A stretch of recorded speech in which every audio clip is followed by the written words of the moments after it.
Hey everybody, Mark Herman, aka LA Bengals fan on most of the major platforms, and I'm joined here as always with superfan Devin Circus and Jake Circus of the Jake Circus podcast. And this is already week 13 of Jungle Talks preview show. All right.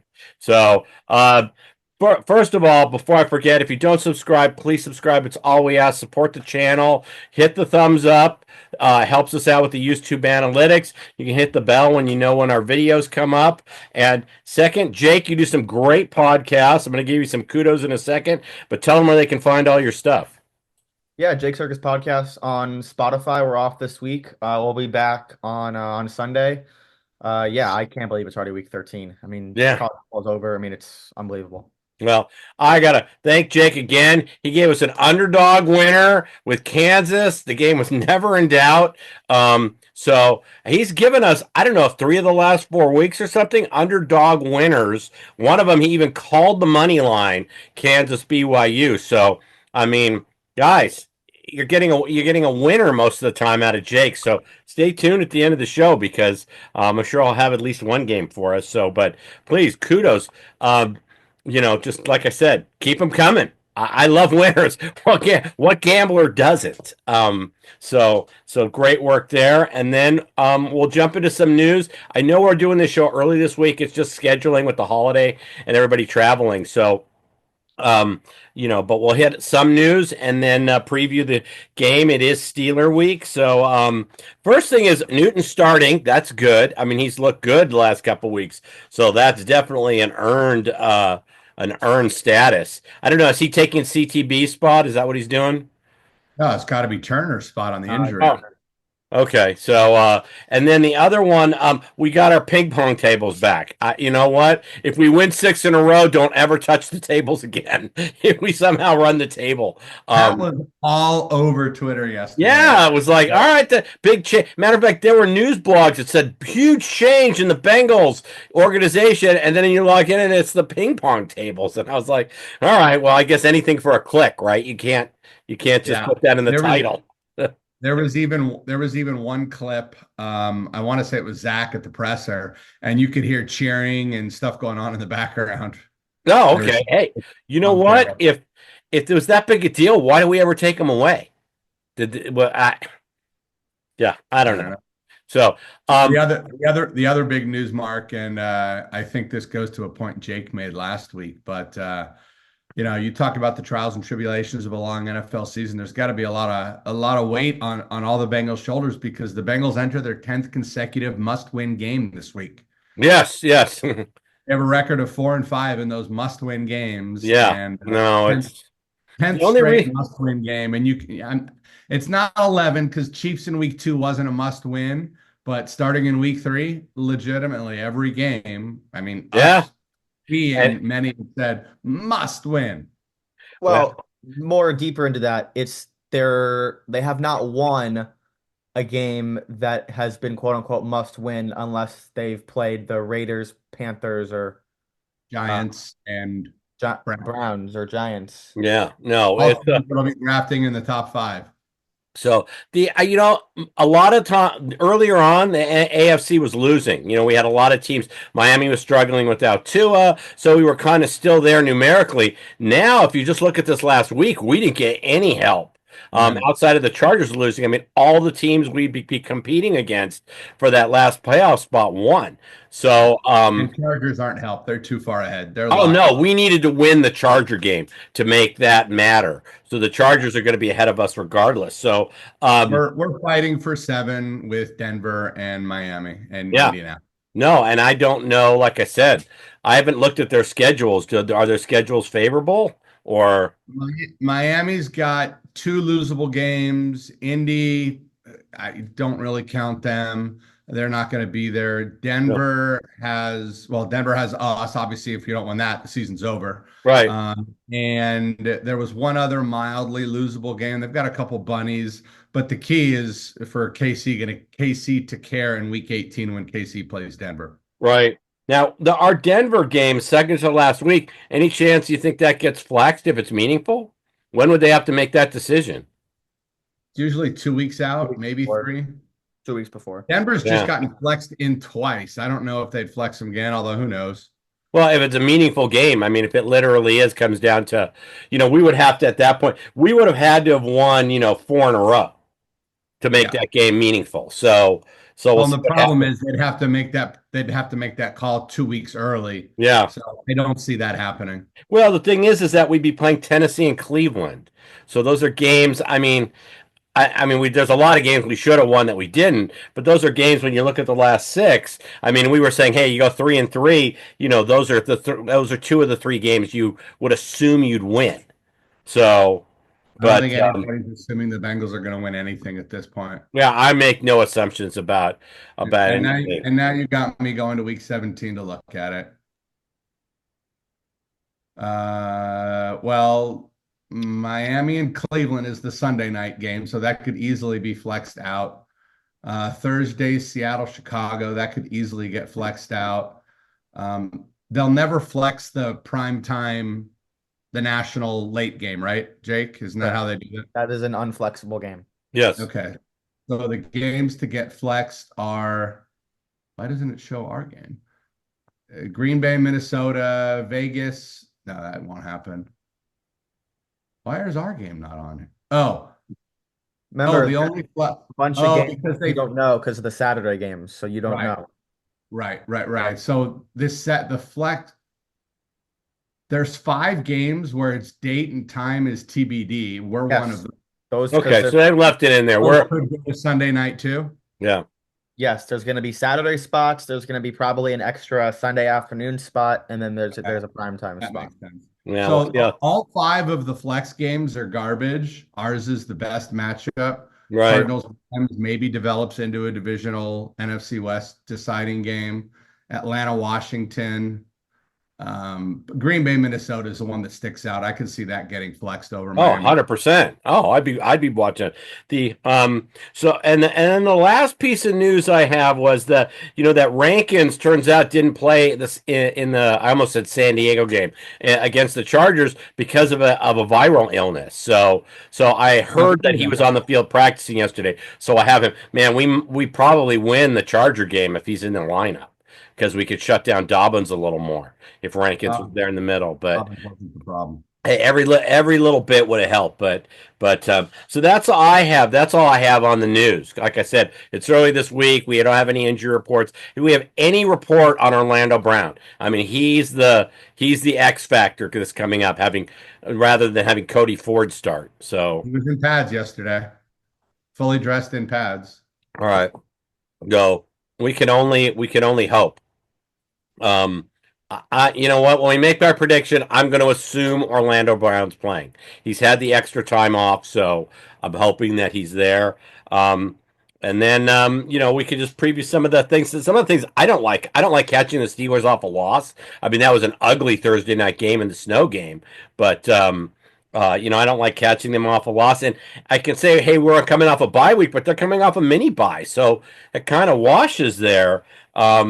So other than that, it's the Steelers. This is always a nasty physical game, but it's in our house this time.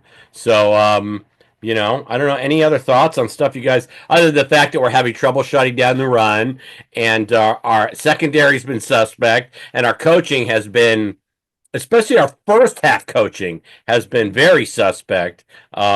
Anything else you guys aren't feeling good about? Well, all that is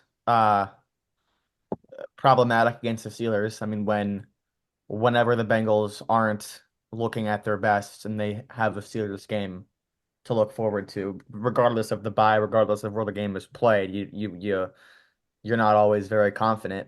Alex Highsmith has missed. He missed Solid. the Thursday night game, but I'm not even sure if that matters because they have found the fountain of youth for Cam Hayward, and they have found another star pass rusher, Nick Herbig, a fourth round draft pick from last year, is their highest graded pass rusher through 12 games. So now they have 4 elite pass rushers. One of them is TJ Watt, and they have 3 other guys. So if Alex Highsmith plays, I don't know how the Bengals block any of them, Right. especially if Brown is out. Um, the Steelers might even get one of their better corners back who hasn't played all year, Corey Trice. This is I I'm feeling like shit about this game, man. I don't know how the I Bengals. I don't think the Steelers are like objectively a good team. But the Bengals laying 3.5 here is very interesting. Yeah, the spread. I was curious on the spread too. The fact that the Bengals are a 2.5 point favorite. You know what? It's the Steelers always play tough, and like I said, they seem to get up for us, and I don't know what we're gonna do. We tend to go into a shell like a turtle after we think we have something done, and then we don't. Our team comes out like a frightened turtle hiding in the shell. So. Soft team. We play soft. Everything on this team is soft. There's nothing scrappy and gritty about this team anymore. Yeah, they've looked great in some comebacks, but just soft. Right. No. That's not a good matchup for the Steelers. And I'll tell then you what could be fun about this one, if CTB is matched up with George Pickens, could be very entertaining because those are two freaking whack brains right there yeah. that have more fun fighting with each other, drawing penalties and getting ejected. It'll be like old school AJ Green against Jalen Ramsey. Yeah, no. And who was the one? Was Pickens the one that made all the comments? Because I was out of town this week and caught the game without sound. But who was the one that made all the comments that the Browns weren't very good? Yeah, it's not. Yeah, it's not a good optic to be bad mouthing a team that just beat you. Me too. Yeah. I don't know. I could think I'm a better golfer than somebody else, but if I go out in a match play and get my ass kicked, then I don't really say anything. But yeah, he had a really good day today. I don't say anything about. I think I'm a better golfer. I just had a bad day. It's sour grapes. It just the whole interview on ESPN. I was like, what is this guy saying? So. Well, that's half an hour after he was too busy fighting with Newsome on the Hail Mary in the back of the end zone and into the stands rather than trying to catch the ball, which Right. was catch. It was a great Hail Mary pass. Yes. So, and that's the other thing. Russell Wilson kind of changed this team's dynamic. Him emerging. Would have much rather faced Justin Fields than that. But we'll see. Like I said, it's we've had our success against Russell Wilson over the years, but it's been a long time since we faced him. So, all The right. Well, problem they got two really good running backs. Warren is healthy and had looked strong against Cleveland, and everything Jake said about the defense really has me excited about Joe Burrow's health. yeah, no, I always worry about health when we play the Steelers because TJ Watt, no one's looking, and who knows? And we've had open face masks that should have been called. You don't see them. Roughing the passer calls not called, and we all know the Steelers are a darling of the league. We are not, so Yep. I can't think any of those calls are going to go our way. The key to Yeah. this game, for the way I see it, the key to this game is points. I mean, we have to score touchdowns. The Steelers are a team that I have Chris Boswell on my fantasy team, and he's one of the top kickers because he has 5 or 6 field goals in some of these games. I mean, they trust their defense. They will settle for 3. We have to make hay when we're in the red zone. We have to score touchdowns. I say this all the time. If we get out early, the game's a lot different. But we've played so poorly in the first half.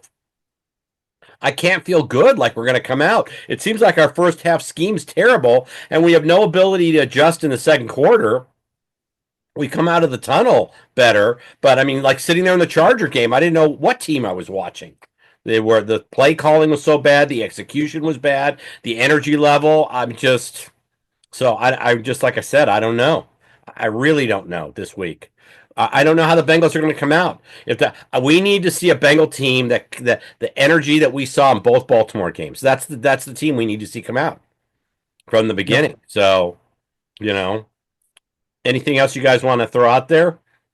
Yeah, I mean, just strictly the optics of this game. I mean, when you look at the performances the Bengals have had in mostly second halves in terms of like the end of games, then you look at what the Steelers have done, and you can point to coaching. I'm sure obviously Tomlin's culture is a big part of the Steelers voodoo that's only been going on for 15 years. Right.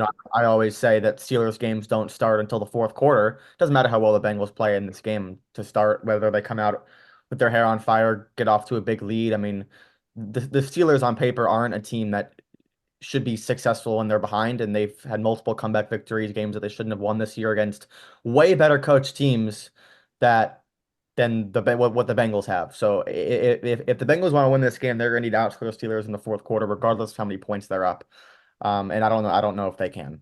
Right. Because I mean, every Steelers game comes down to a blocked field goal, a muffed punt, something, a snap over someone's head. I mean, it's ridiculous. Smoke It's, and mirror. it defies the law of averages. I mean, it's unbelievable what this team is capable of, um, just in terms of pure fluke, but they've turned it into a skill and something that teams are fearful of and have to keep in mind because you can't do stupid stuff about them other than committing ridiculous personal fouls. The Steelers don't do anything dumb, you know. Right. And their special teams, outside of Jones's kick return for us, our special teams have not been very special. And the Steelers special teams have been very good. So, Our punter, awesome. We have a great punter. so, Yeah. He should kick so, field goals. all right. Well, you have anything else, or you want to just jump right into predictions here? Let's go for it. You can All right. predict I went first at the Charger game, and we didn't win. We're not it. doing It doesn't matter. anymore. All right. Our record 2-17. Yeah. Go ahead. Somebody jump in and give us a prediction. I don't. I mean, I don't trust Zach Taylor off a bye. I get it. The runs that the Bengals have gone on off the bye the last few years have been really impressive. A lot of that has been defensive adjustments. I don't know where the old Lou Anarumo has been, if it's just a lack of defensive personnel, but I don't think this team is capable of going on a type of awesome run off the bye, even with this schedule, because we've seen them play a bad schedule all year and they're 4-7 and they haven't been able to close games. Right. Part of it's really bad execution and a lot of it's coaching. And I think the Bengals are very outclassed here in terms of personnel outside of the skill positions. I mean, everywhere else they're outclassed. The Bengals' best player, not named Burrow or Chase, it's by himself on the defensive line. And the Steelers have five guys that are not by themselves in that same position. So I think Steelers come in and win a low-scoring game. I'll go 23-16 Steelers. So, all right. So you're saying they're gonna come in there and just play Steeler football, and Yep. we're gonna. Devin, what do you got? I don't have much different than what Jake said. I kind of thought I'd be alone. I actually probably could have figured out that Jake would have gone this way also. But to Jake's point of Bengals traditionally off of a bye, I don't buy into just because something happened last year or the year before, even if it's happened 3 years in a row, it doesn't mean it's going to happen again. Yeah, certain stats have certain meaning and significance, and it could be a coaching staff thing or what a personnel thing, but there's too many variables. Just because it's happened before doesn't mean it's happening this year. This is unfortunately not the Bengals of previous years. We've talked about it ad nauseum. Yeah, they've got all the potential in the world. Yeah, they could win every game left on the schedule. They've beaten four teams. All four are going to be drafting in the top 7 of the NFL draft. I thought Jake was going to completely steal my prediction, but I've got 23-17 Steelers. You know, I thought you know what, I waffled back and forth about a close game one way, a close game another. I think this is going to be an ugly AFC North game. Uh, I want to believe that the coaching staff's going to come up with some scheme that's going to help Joe Burrow have time in the pocket. But after sitting there watching them live against the Chargers, and watching what Harbaugh was able to pull off, I don't have any faith in this coaching staff. I mean, that's mine is less about the personnel and more about my lack of faith in Zach Taylor. So I had 23-20 Steelers. I mean, maybe this would be just typical for it to be 20-20 late in the game and us lose on a Bosworth field goal after Money Mac, or what are they calling him now? I forget, but clearance rack. But I don't feel good about this game. I want to believe that we win this game and we get on a roll, and maybe I'll have a different tune next week if that happens. But the coaching staff hasn't given me any reason to believe that they can come up with a scheme that's gonna beat the Steelers, and it's gonna give Joe Burrow time. I haven't seen it. So like I said, this is the first time I think we all went against the Bengals this season. I think Kansas City did. No, I don't know. Did we? I don't remember. We'd have to go back, but it's it hasn't been. If this would only be the second show if it happened, because I think we were split on Baltimore, and so All time.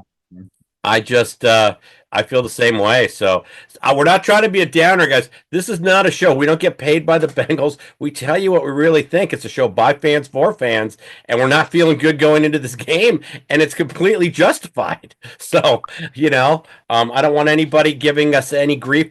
Put your, if you don't agree with us, put your score predictions down in the comments. But like I said, I don't see how we keep Joe upright unless the coaching staff comes up with some type of scheme to help him. And I said I have no faith in Zach Taylor. I So mean, it's not. I mean, it's not scheme. They have four guys that are elite pass rush. They just rotate in. There's not much the coaching staff can do unless they just don't throw the ball. Which, well, or just but don't have Joe drop back and expect to have 3 seconds or 4 seconds with the ball. I mean, he's well, going to yeah. get rid of it. Look, 1, 2, go. Go to one. Look at it's so.